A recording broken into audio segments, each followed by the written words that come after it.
Assalamualaikum warahmatullahi wabarakatuh. Nama saya Nur Aisyah binti Masri, bernombor matrik 203307. Baiklah, pada hari ini saya akan membentangkan tentang resensi buku kajian wacana dan strategi komunikasi teori dan aplikasi.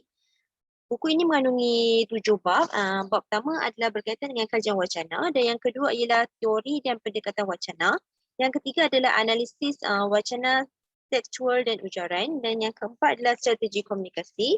Kelima, taksonomi dan pendekatan strategi komunikasi. Yang keenam, analisis komunikasi dalam kalangan kanak-kanak. Dan yang ketujuh, kita akan pergi kepada cadangan kajian akan datang. Baiklah, saya akan teruskan kepada bab pertama dahulu.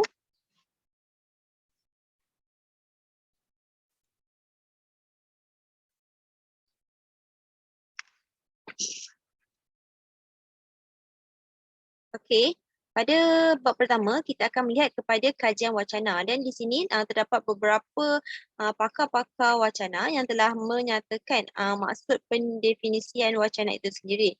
Tetapi apa yang dapat saya rumuskan di sini, wacana ini merupakan satu kesatuan bahasa yang telah utuh dan lengkap mengandungi makna tertentu sama ada berbentuk lisan ataupun tulisan yang digunakan oleh seseorang itu dalam suatu komunikasi antara seseorang dengan seseorang. Dan hal ini, apa yang saya katakan ini sangat disokong oleh apa yang diperkatakan oleh pengkaji Nurmaliza Abdul Rahim tahun 2018 bahawa wacana ini meliputi ujaran, interaksi, tulisan, teks dan juga bermacam lagi yang dianalisis sebagai tujuan mencari makna tersirat dan juga tersurat. Wacana juga meliputi bahasa simbol, isyarat dan apa jua yang memberi makna kepada semua pihak yang terlibat. Okey, saya akan teruskan kepada bab kedua iaitu teori dan pendekatan wacana. Di dalam bab dua ini terdapat beberapa orang tokoh yang telah memperkenalkan teori dan pendekatan wacana ini. Antaranya ialah Brown and Yule yang menenaraikan 4 elemen dalam wacana iaitu perandaian, implikator, rujukan dan juga inference.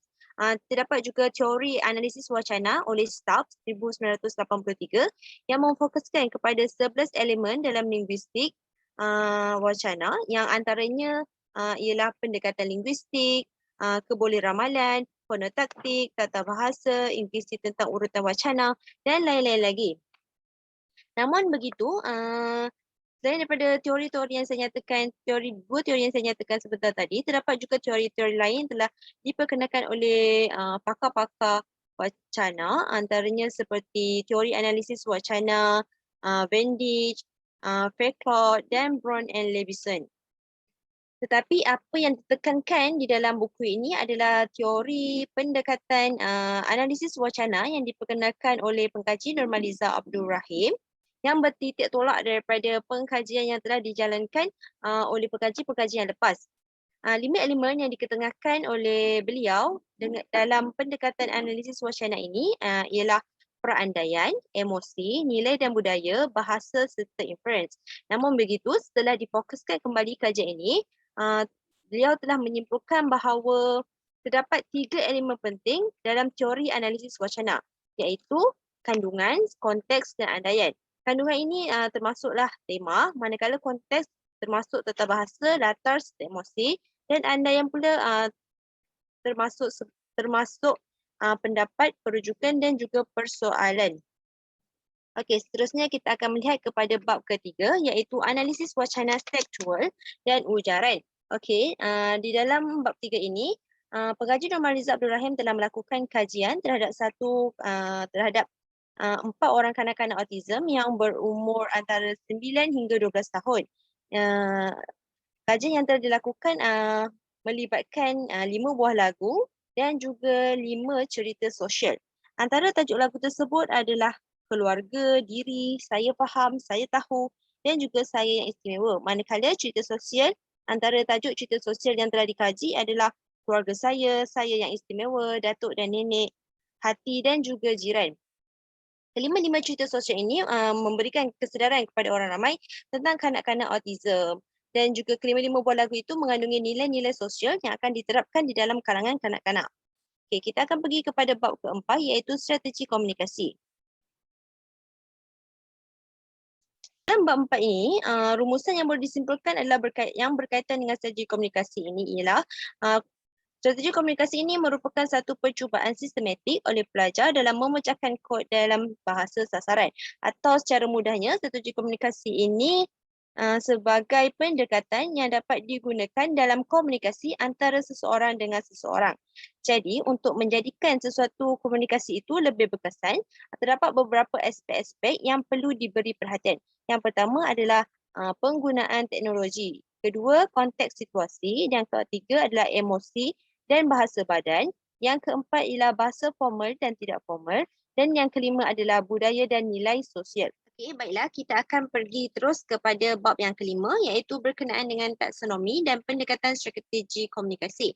Nurmaliza Abdul Rahim dalam kajiannya telah memperkenalkan satu pendekatan strategi komunikasi yang mengandungi 16 elemen ciri utama, iaitu yang pertama adalah singkatan, kedua perkataan baharu yang tiada makna, kemudian penafian atau percanggahan, persoalan, pengulangan, perujukan, pembetulan kendiri, topik berlainan, celahan, penangguhan, terjemahan literal, pertukaran bahasa, imajinasi, kesopanan, praprasa dan juga meminta pertolongan.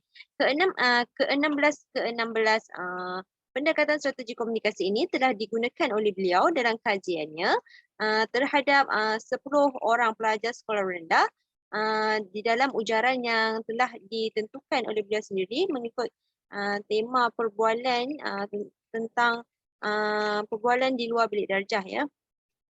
Kita akan bincangkan perkara itu di dalam bab yang ke-6, iaitu analisis strategi komunikasi dalam kalangan kanak-kanak. Jadi di dalam bab 6 ini, pelbagai contoh ataupun pelbagai contoh-contoh ayat yang telah dikeluarkan mengikut pendekatan strategi komunikasi Nurmaliza Abdul Rahim. Jadi terdapat beberapa contoh yang boleh saya kongsikan, antaranya bagi contoh persoalan terdapat perkataan-perkataan seperti kenapa, siapa, dia pergi mana. Itu merupakan antara elemen persoalan yang digunakan oleh kanak-kanak dalam melakukan ujaran ataupun perbualan mereka bersama teman.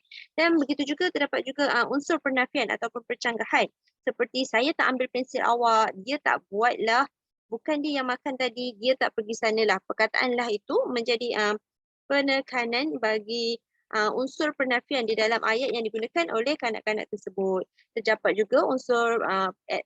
juga elemen pengulangan di dalam ayat mereka seperti ayat yang pertama, dia pergi juga semalam. Tak baiklah, tak baik dia cakap macam tu. Jangan buat lagi tau. Ini adalah merupakan antara contoh ayat di dalam elemen pengulangan. Begitu juga terdapat lagi pelbagai contoh terdapat juga pelbagai lagi contoh bagi elemen pendekatan strategi komunikasi yang telah diperkenalkan oleh Nurmaliza Abdul Rahim di dalam keputusan perbincangan kajian terhadap 10 orang pelajar sekolah rendah ini.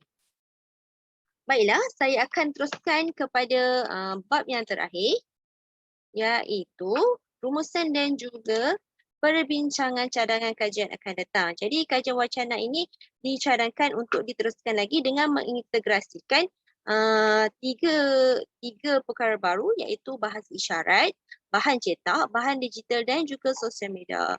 Jadi secara rumusannya saya boleh katakan di sini bahawa buku ini sangat membantu pelajar dalam membuat penelitian terhadap bentuk kajian wacana dan juga strategi komunikasi.